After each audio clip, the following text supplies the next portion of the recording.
Hey guys, today I'm going to show you how to make a super duper easy avocado painting. So to start, we're going to make sure our paper is up and down the tall way, and we're going to go ahead and tape our piece of paper to our flat surface. So you might be taping it to your desk. I'm personally taping it to a lap desk so I can move it around if I want. And we're just gonna go ahead and tape all four sides down. We tape all four sides down so that the paper stays flat and it doesn't warp and go crazy. So let's go ahead and do that.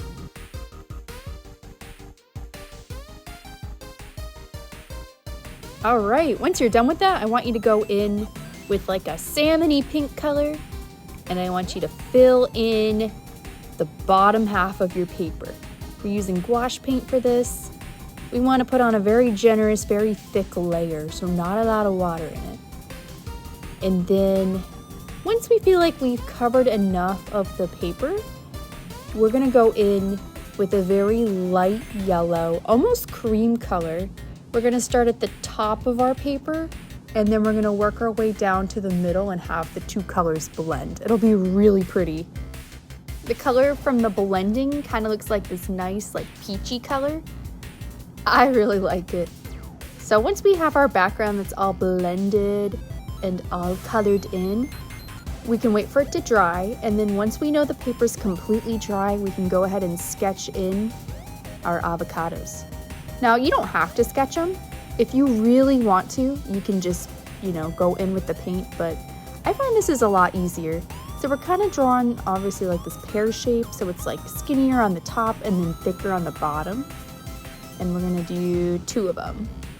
One of them's upright, one of them's on the side, and we wanna draw two circles, one in the middle of each one.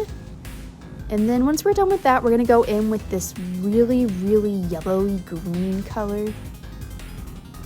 This yellow green color.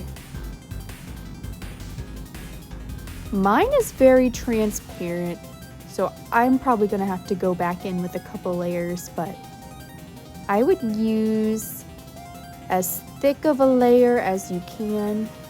It's good to still be able to see like your graphite underneath, but also not really required. So you can go ahead and color it in just a solid layer of green.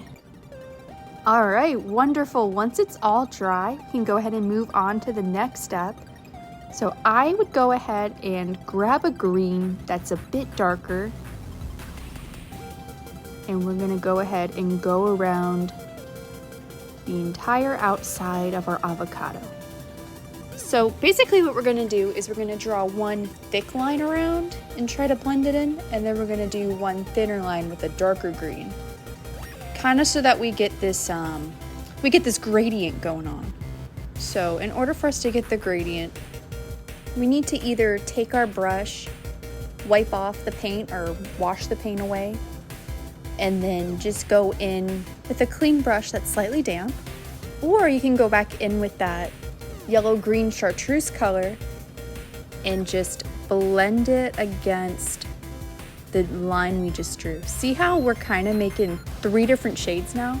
We have the really light yellow-green, we have like a mid-tone, and then we have the dark green. So that's pretty cool. When you're done with that, we're gonna go ahead and grab like a reddish brown color for the avocado pit. And we're gonna go ahead and color that in. We're just gonna do a solid color for that now.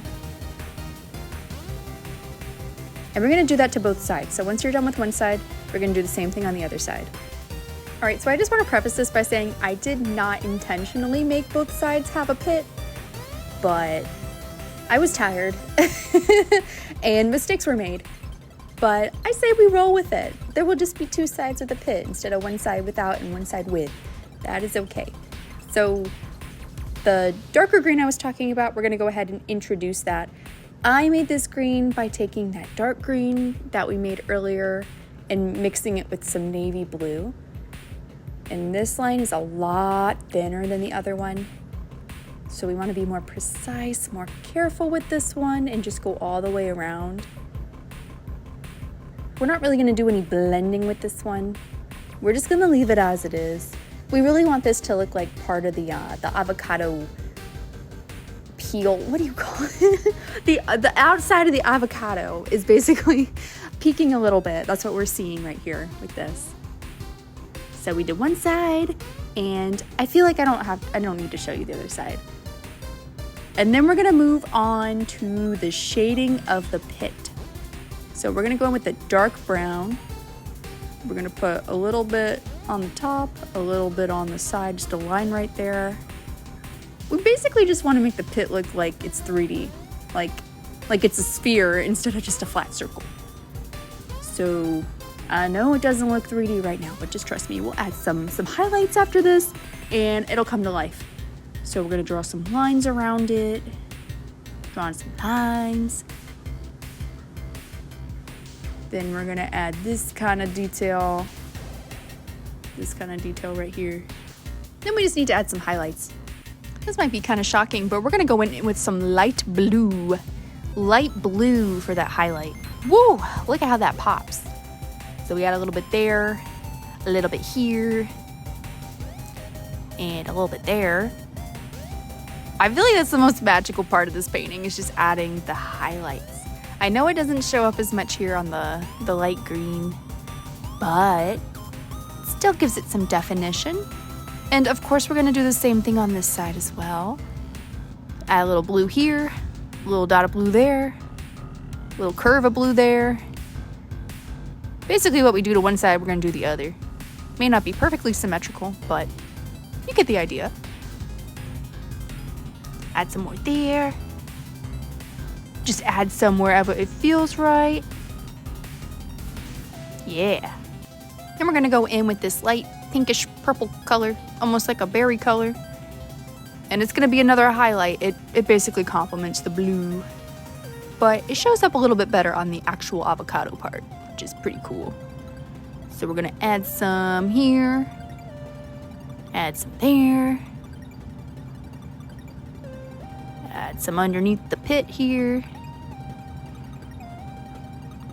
If your paint gets a little bit streaky like mine just did, just add a tiny bit of water and it'll stop doing that, I promise.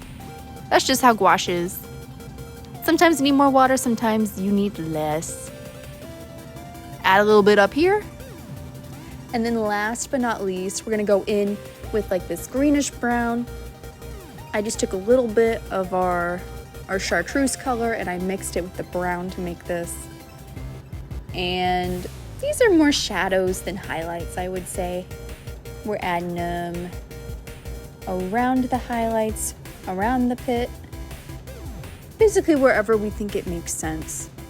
Just adds a little bit more contrast. Painting's kind of boring if it's all the same hue. So it's good to switch it up a little bit. And then when we're done with that, we're gonna mix this really pretty berry color and it's gonna serve as our shadow. That way our avocados don't look like they're flying in the sky. I mean, they can if they want to, but that's just not the look we're going for, right guys? So we're gonna go ahead and add that shadow right here. Beautiful. And then of course we can add some shadows to the bottom as well, just to kind of vary up the colors in our painting, make it look a little bit more interesting. And then last but not least, for some finishing touches, we can go ahead and add some stars to our painting and some dots. This is completely optional, so if you look at these stars and you're like, meh, I'm not really feeling that, you can leave them out, it's no problem. If you're like, I would rather use a different color than blue, also fine. But I'm gonna add just a couple of these stars. I don't know if I would call them stars, maybe more like sparkles. We do this little crisscross thing here, and then it's pointed on the top and on the bottom, just to give it a little bit more pizzazz. Make it look a little bit more interesting. And then once you guys are done adding all your fun little details, we're basically done with our painting. All that's left to do is remove the tape and you can hang it up wherever you'd like. So thanks so much for watching, guys. I super appreciate it, and I hope you found this helpful.